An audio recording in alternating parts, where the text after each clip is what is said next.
Iya, shalom saudara, selamat pagi. Saya percaya semua kita dalam keadaan baik, luar biasa, dan sehat dalam perlindungan Tuhan. Kita berjumpa lagi di acara Mesbah Syukur pagi hari ini, di mana kita melihat Tuhan senantiasa menjaga, merawat kita, dan memelihara hidup kita. Biarlah kita mau terus setia mencari Dia, bahkan di saat bangun pagi, kita mau datang kepada Tuhan dalam hadirat-Nya, membawa ucapan syukur kita kepada Tuhan. Mari kita bawa pujian kita. Terima kasih Bapa buat pagi ini. Kami bersyukur kami bangun dengan tidak kurang suatu apapun. Semua karena anugerah dan pertolongan Tuhan. Pagi hari ini kami ingin memulai hari kami dengan ucapan syukur kepada Tuhan. Terima kasih Bapa. Ini roh jiwa dan tubuh kami bawa di hadapan Tuhan. Kami mengucap syukur buat hari yang Tuhan beri hari ini. Kami bawa korban syukur kami Tuhan, untuk menyenangkan Engkau dalam bait kudus-Mu Bapa.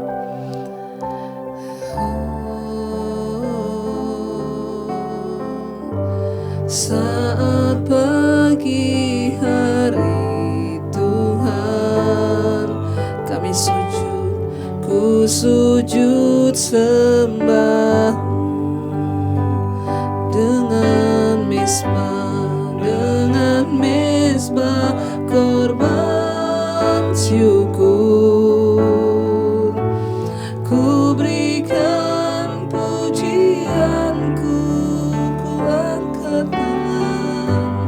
ku angkat tangan sembahmu di hadapan tahta-Mu. Memohon perlindungan-Mu sepanjang hari ini. Saat pagi hari Tuhan, ku sujud sembah dengan mezbah korban syukur. Ku berikan pujianku, kami angkat tangan sembahmu di hadapan tahta-Mu. Memohon perlindungan-Mu sepanjang hari ini. Terima kasih buat hari yang Kau beri. Terima kasih ku berikan padamu. Terima kasih. Terima kasih buat anugerah-Mu.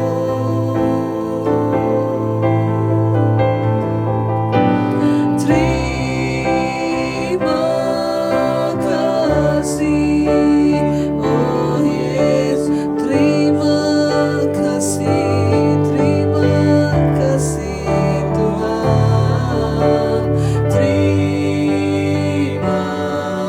kasih buat hari yang Kau beri. Terima kasih. Terima kasih ku berikan padamu. Terima kasih Tuhan. Terima kasih buat anugerah-Mu.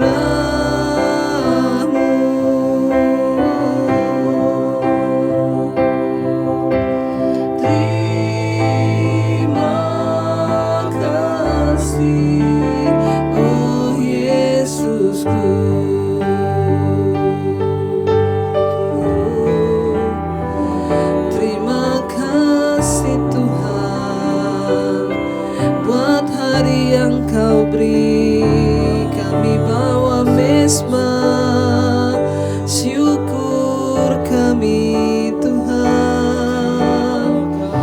buat anugerah-Mu, syukur buat segala kebaikan-Mu. Kau Tuhan yang baik, Kau Tuhan yang setia. Katakan sekali lagi pujian ini. Saat pagi hari Tuhan, ku sujud sembah dengan mesbah korban syukur.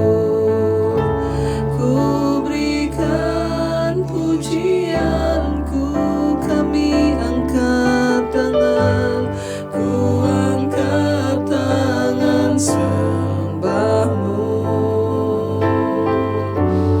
di hadapan tahta-Mu, memohon perlindungan-Mu sepanjang hari ini. Terima kasih buat hari yang Kau beri. Terima kasih ku berikan padamu. Terima kasih Tuhan. Terima kasih buat anugerah-Mu.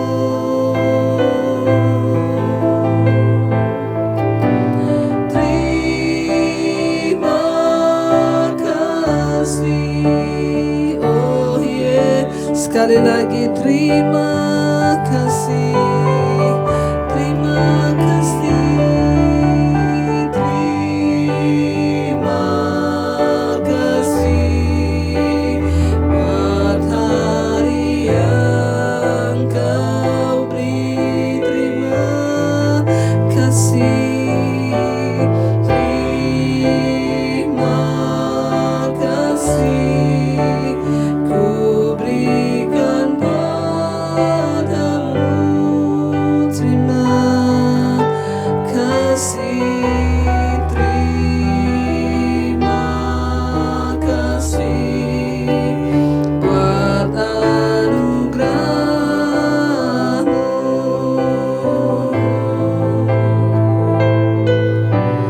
Terima kasih, oh Yesusku. Kami berseru padamu Yesus. Terima kasih Yesus, Yesus, Yesus, ku berseru. Yesus, Yesus, ku panggil nama-Mu. Pengabdianku hanya padamu. Yesus, Yesus, Engkaulah Bapa. Yesus, Yesus, Yesus, Yesus, ku berseru. Yesus, Yesus, ku panggil nama-Mu. Pengabdianku hanya padamu. Yesus, Yesus, Engkaulah Bapa. Yesus, Yesus, Yesus, Yesus, Yesus, ku berseru. Yesus, Yesus, ku panggil nama-Mu. Pengabdianku hanya padamu. Yesus, Yesus, Engkaulah Bapa-Ku. Tidak ada tempat yang lain untuk kami berseru, Tuhan. Engkaulah Tuhan, tempat sandaran kami. Engkau sumber pengharapan bagi kami. Kepadamu-lah kami berseru-seru ya Tuhan. Kepadamu-lah Tuhan kami percaya dan menaruh segala harapan kami kepadamu Tuhan.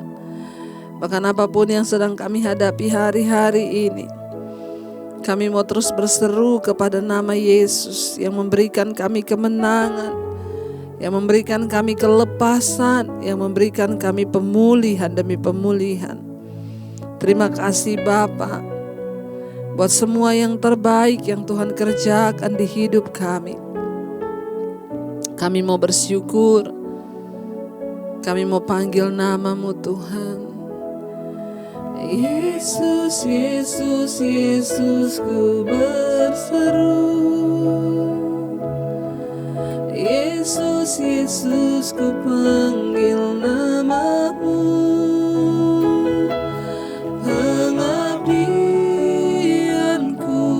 hanya padamu. Yesus, Yesus, Engkaulah Bapa-Ku.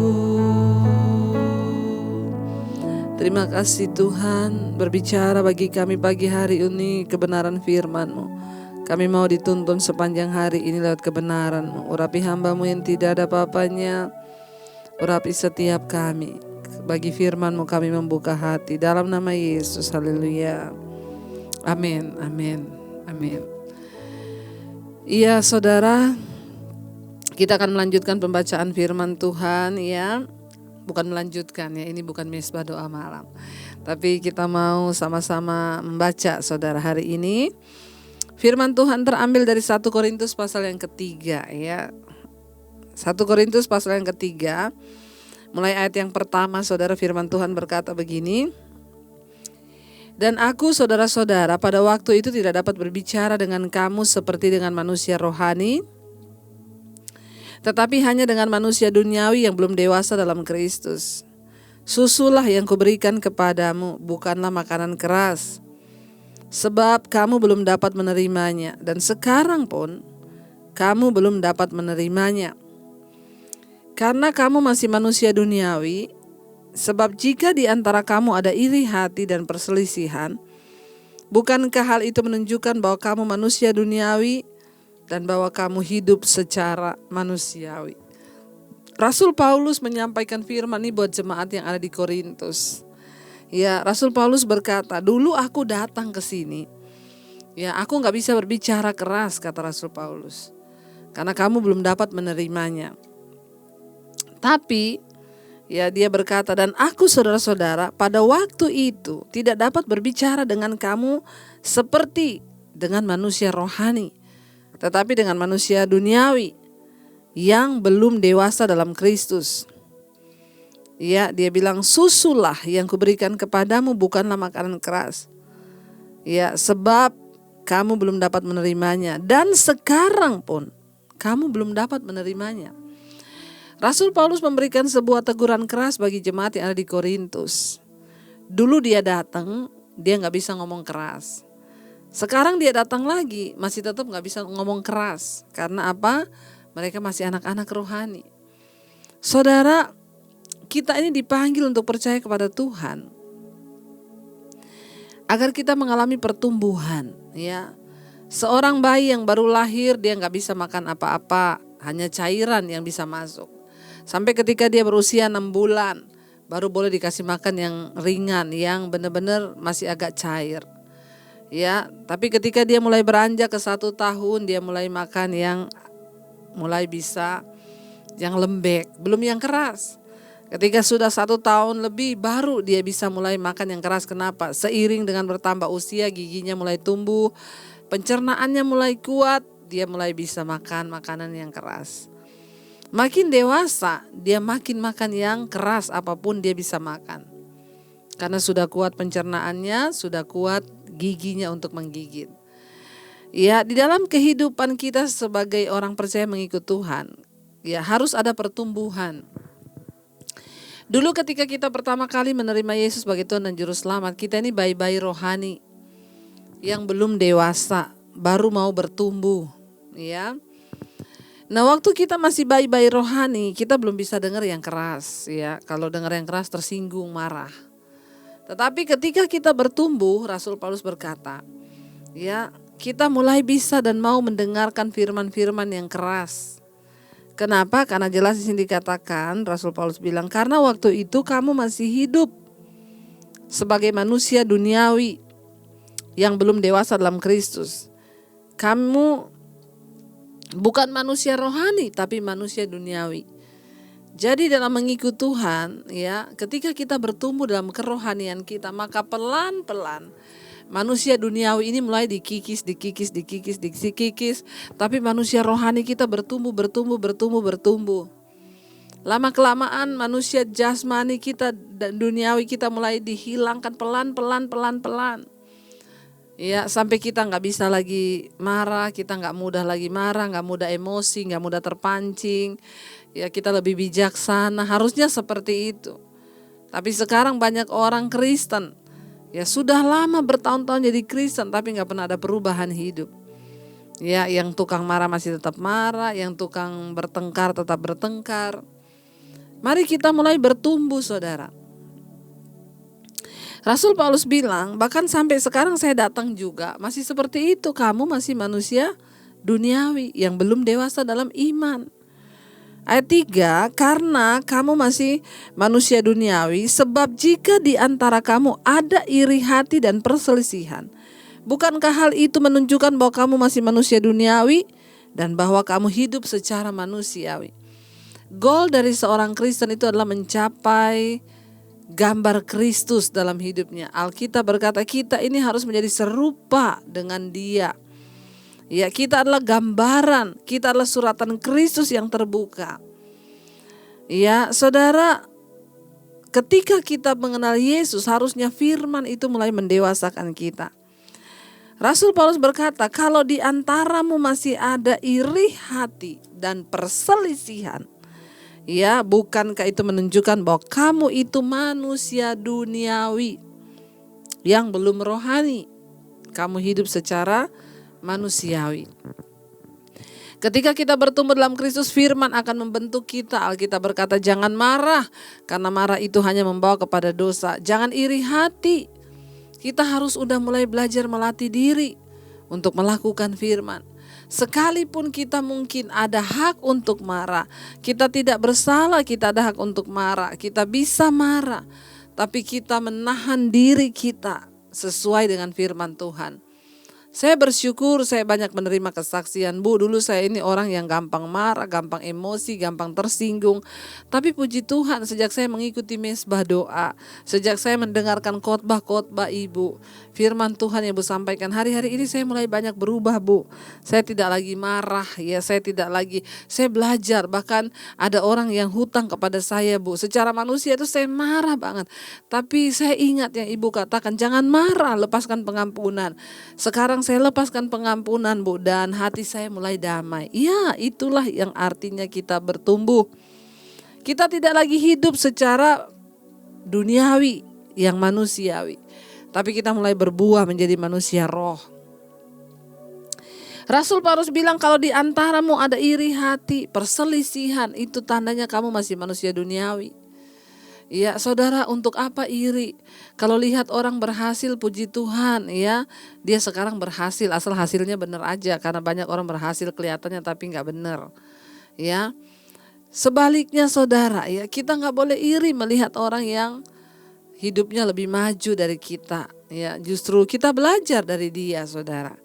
Jangan iri hati itu membusukkan diri, saudara, ya. Iri hati itu sebuah perbuatan yang Tuhan gak mau. Susah lihat orang senang lihat orang susah. Kita mau belajar, ya, belajar dari kehidupan orang lain yang lebih berhasil. Jangan iri, ya, karena iri hati Kain bisa membunuh Habel, adiknya sendiri, karena dia iri melihat persembahan Habel diterima dan dia tidak. Ya, akhirnya terjadi pembunuhan, timbul dari iri hati. Orang yang masih iri dengan orang lain itu tandanya dia belum manusia rohani, dia masih manusia duniawi yang dia hidup secara manusiawi. Yang kedua, kata Rasul Paulus, kalau di antaramu ada perselisihan, pertengkaran, itu artinya kamu belum manusia rohani. Dalam rumah tangga kita, suami istri, ya berapa kali bertengkar sehari? Wah, bertengkar terus saya, Bu. Ya dulu saya pernah bilang, saya dengan suami itu punya komitmen, kita kalau berantem 5 menit aja. Ya dari dulu saudara, ya pagi ini tadi saya ditemani oleh suami saya saudara. Yang belum pernah lihat suami saya itu dia tadi yang ganteng. Ya suami yang terganteng, pria terganteng di dunia. Dan terbaik buat saya tentunya. Saudara, kita punya komitmen berantem gak usah lama-lama, 5 menit aja cukup. Berat? Iya, tapi kami mau belajar melakukan firman. Ya ada yang bilang sama saya, boro-boro Bu berantem 5 menit itu baru pembukaan. Kalau kita Bu setiap 5 menit berantem. Bertobat saudara, itu artinya engkau istri yang belum rohani, engkau suami yang belum rohani. Orang kalau sudah rohani, ya lebih sedikit bertengkar. Ya tidak ada pertengkaran lagi. Artinya kamu adalah manusia rohani. Tapi kalau tiap hari berantem, tiap hari bertengkar, ada loh suami istri berantem gak omongan 3 hari 3 malam. Ya, wah ini perlu bertobat saudara, jangan minta dibaptis ulang ya. Bertobat ya, kita mau merubah ke arah yang lebih baik. Ya, kenapa dikatakan kalau ada perselisihan itu artinya kamu menunjukkan bahwa kamu masih manusia duniawi yang belum rohani, dewasa. Ya, karena kalau orang sudah rohani itu dia gampang mengalah. Ya, gampang cepat selesai masalahnya. Enggak perlu ribut, enggak perlu berantem ya, tapi kita mau sungguh-sungguh menjadi pelaku-pelaku firman Tuhan. Karena itu saudara, ya Rasul Paulus berkata, kalau kamu masih berantem, ribut, iri hati, berarti kamu itu masih manusia duniawi. Mari kita bertumbuh ke arah kedewasaan Kristus, semakin jadi serupa dengan gambaran Kristus. Agar hidup kita juga boleh menjadi berkat bagi banyak orang. Karena itu ingat sepanjang hari ini jangan bertengkar, jangan iri hati, jangan ada perselisihan. Kita mau bertumbuh menjadi manusia-manusia yang rohani di dalam Tuhan. Mari kita renungkan firman ini, kita berdoa. Terima kasih Tuhan, kami mau berserah kepada Tuhan. Kami percaya Tuhan yang menyertai hidup kami. Engkau Tuhan yang setia. Engkau Tuhan yang tidak pernah meninggalkan, bahkan Engkau Tuhan yang selalu menyertai hidup kami. Engkau yang membawa kami bertumbuh dalam iman dan kedewasaan rohani kami. Asal kami mau, maka Tuhan akan memampukan. Kami mau Tuhan berubah. Kami mau Tuhan disempurnakan. Kami mau Tuhan diubahkan menjadi seperti Engkau Yesus. Tidak ada iri hati, perselisihan di antara kami dalam rumah tangga, bahkan dalam keluarga besar kami. Ajar kami untuk merendahkan hati senantiasa di hadapan Tuhan. Berkati setiap keluarga demi keluarga hari ini, kami mau menjalani sepanjang hari ini dengan damai sejahtera Tuhan. Dijauhkan dari pertikaian, perselisihan, iri hati, kami tolak semua itu dalam nama Yesus. Kami mau hidup semakin damai dan semakin baik di hadapan Tuhan. Berkati suami kami, istri, anak-anak, sepanjang hari ini aktivitas apapun yang kami akan lalui, Tuhan beserta dan menyertai kami. Engkau mendahului jalan kami Bapa. Kami ingin melihat berkat-berkat-Mu tercurah atas hidup kami. Damai, sejahtera, sukacita, dan semua berkat-berkat jasmani boleh Tuhan curahkan ketika kami hidup bertumbuh dalam iman dan kedewasaan rohani kami. Terima kasih Bapa, Engkau terus berkati bangsa kami, bahkan semua apapun yang kami gumulkan Tuhan menjadi jawaban. Terima kasih Bapa, kami menyerahkan semuanya dalam tangan Tuhan. Mari kita berdoa. Bapa kami yang ada di sorga, dikuduskanlah nama-Mu, datanglah kerajaan-Mu, jadilah kehendak-Mu di bumi seperti di sorga. Berikanlah kami pada hari ini makanan kami yang secukupnya, dan ampuni kami akan kesalahan kami seperti kami juga mengampuni orang yang bersalah pada kami. Janganlah membawa kami dalam pencobaan, tapi lepaskanlah kami daripada yang jahat, karena Engkau yang punya kerajaan dan kuasa dan kemuliaan sampai selama-lamanya. Amin. Mari kita buka hati dan tangan kita untuk menerima berkat. Diberkatilah engkau dalam kehidupanmu, diberkati rumah tanggamu, diberkati pekerjaanmu, diberkati kesehatanmu, diberkati keuanganmu. Engkau akan dicukupkan, bahkan engkau menjadi berkat bagi banyak orang. Terimalah kiranya berkat dari Allah Bapa, cinta kasih Tuhan Yesus Kristus, penyertaan Allah Roh Kudus mengalir atas hidupmu mulai hari ini bahkan sampai selama-lamanya. Dalam nama Yesus yang percaya diberkati Tuhan, katakan bersama, Amin, amin. Selamat pagi dan Tuhan Yesus memberkati. Selamat beraktivitas.